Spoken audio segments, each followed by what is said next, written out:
వాడికి స్వేచ్ఛా స్వతంత్రాలు, వాడు ఆ బాల్యాన్ని ఆస్వాదించాలి, ఆ బాల్యాన్ని మనం చూస్తూ ఆనందపడాలి. ఈ బాల్యం భగవంతుడు మనకి ఇచ్చినటువంటి గొప్ప వరం. 5 సంవత్సరాల లోపు పిల్లలు మానసికంగా, బుద్ధిపరంగా, శారీరకంగా చాలా ఆరోగ్యంగా ఉంటారు. ఇప్పుడు భారతదేశానికి సంస్కృతం అవసరం. అందరికీ నమస్కారం. ప్రస్తుతం హితోపదేశం అనేటువంటి గ్రంథం గురించి తెలుసుకోబోతున్నాం. హితోపదేశ గ్రంథాన్ని చదువుకోవడానికి ముందుగా పిల్లల యొక్క స్వభావాలను తల్లిదండ్రులు తెలుసుకోవాలి. అందుకనే చాణక్యుడు రచించినటువంటి లాలయేత్ పంచవర్షాన్ని అనే శ్లోకాన్ని వివరించడం జరుగుతుంది. ఇందులో 1 నుంచి 5 సంవత్సరాల లోపు పిల్లల్ని ఏ విధంగా పెంచాలి, అలాగే 6 సంవత్సరాల నుంచి 15 సంవత్సరాల వరకు పిల్లలని ఎలా పెంచాలి, 16 సంవత్సరాల తర్వాత పిల్లలతో ఏ విధంగా వ్యవహరించాలి, అది ఆడపిల్లలైనా సరే మగపిల్లలైనా సరే తల్లిదండ్రులమైనటువంటి మనకంటూ ఒక అవగాహన ఉండాలి. అందుకోసం ముందుగా పిల్లల యొక్క స్వభావాన్ని తెలిపేటువంటి ఈ శ్లోకాన్ని తెలుసుకొని ఆ తర్వాత హితోపదేశ గ్రంథ ప్రారంభం చేద్దాం. ముఖ్యంగా తల్లిదండ్రులు పిల్లలు స్థిరపడి బాధ్యతలు స్వీకరించే సమయం వరకు కూడా పిల్లలని ప్రతి నిమిషం పరిశీలిస్తూ ఉండాలి. వారి యొక్క మానసిక స్థితిని, వారి యొక్క ప్రవర్తనని ప్రతి క్షణం కూడా మనం తెలుసుకుంటూ ఉండాలి. దానికి అనుగుణంగా మనం ప్రవర్తిస్తూ ఉండాలి. ఈ పిల్లల్ని పెంచడం, కుటుంబ వ్యవస్థ అనేటువంటిది మన భారతదేశంలో ఎన్నో వేల ఏళ్లుగా వస్తూనే ఉంది. కాబట్టి 2400 సంవత్సరాలకు పూర్వమే అర్థశాస్త్ర పితామహుడు, నీతి శాస్త్ర పితామహుడు అయిన చాణక్యుడు తన చాణక్య నీతి అనేటువంటి శాస్త్రంలో అద్భుతంగా వివరించారు చాణక్య మహర్షి. ఆ శ్లోకం ఏంటో తెలుసుకుందాం. లాలయేత్ పంచ వర్షాణి దశ వర్షాణి తాడయేత్ ప్రాప్తేతు షోడశే వర్షే పుత్రం మిత్రవదాచరేత్. ఒక శ్లోకానికి 4 పాదాలు ఉంటాయి. ఒక్కొక్క పాదం గురించి తెలుసుకుందాం. లాలయేత్ పంచవర్షాన్ని అంటే పుట్టినప్పటి నుంచి 5 సంవత్సరాల వయస్సు వచ్చేంత వరకు పిల్లలని చాలా చక్కగా సుకుమారంగా లాలించి పాలించాలి.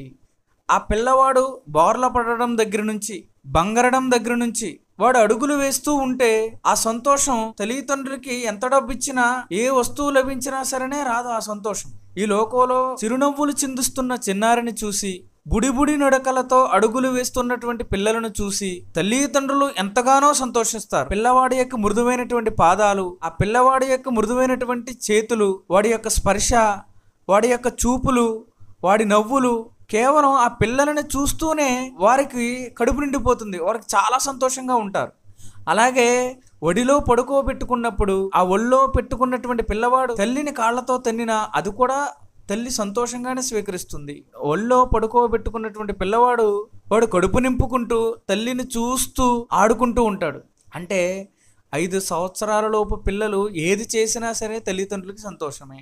వాడు చిన్న మాటలు మాట్లాడినా, కేకలు వేసినా, అరుపులు అరిచినా, వస్తువులను పగలగొడుతున్నా అది కూడా సంతోషమే.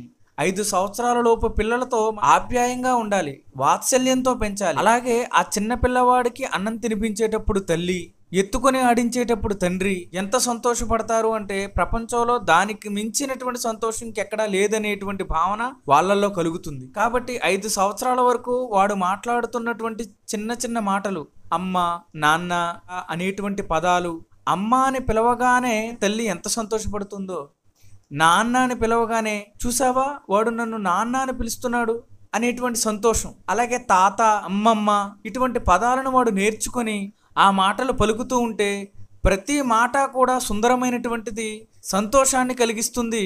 ఆ అక్షరాలు, ఆ పదాలు ఎలా పలికినా వాళ్ళకి అందంగానే అనిపిస్తుంది. వాడు చేసిన ప్రతి చేష్ట వీళ్ళకి ఆనందాన్ని కలిగిస్తుంది. అలా 5 సంవత్సరాల లోపు ఉండేటువంటి పిల్లల యందు ఎటువంటి కోపం ప్రదర్శించకుండా, పెద్ద కేకలు అరుపులు మనం వెయ్యకుండా, కేవలము మృదువైనటువంటి భాషణతో, కేవలం సంతోషాన్ని కలిగించేటువంటి విధానంతో, ప్రశాంతమైనటువంటి ముఖంతో, ప్రశాంతమైనటువంటి మనస్సుతో ఆ పిల్లల్ని పలకరించడం, ఆ నిద్రపుచ్చేటప్పుడు జోకొట్టడం, మళ్ళీ నిద్ర లేపేటప్పుడు తల నిమిరి నిద్ర లేపడం, సాత్వికమైనటువంటి మాటలు, సాత్వికమైనటువంటి ఆహార పదార్థాలను ఇస్తూ సాత్వికమైనటువంటి విధానాలను మనం పాటించగలిగితే 5 సంవత్సరాల లోపు పిల్లలు మానసికంగా, బుద్ధిపరంగా, శారీరకంగా చాలా ఆరోగ్యంగా ఉంటారు. కాబట్టి తల్లిదండ్రులు ఈ విషయాన్ని గమనించమని చాణక్యుడు మనకు బోధిస్తున్నాడు. దీనికి ఇంకో పాఠాంతరం కూడా ఉంది.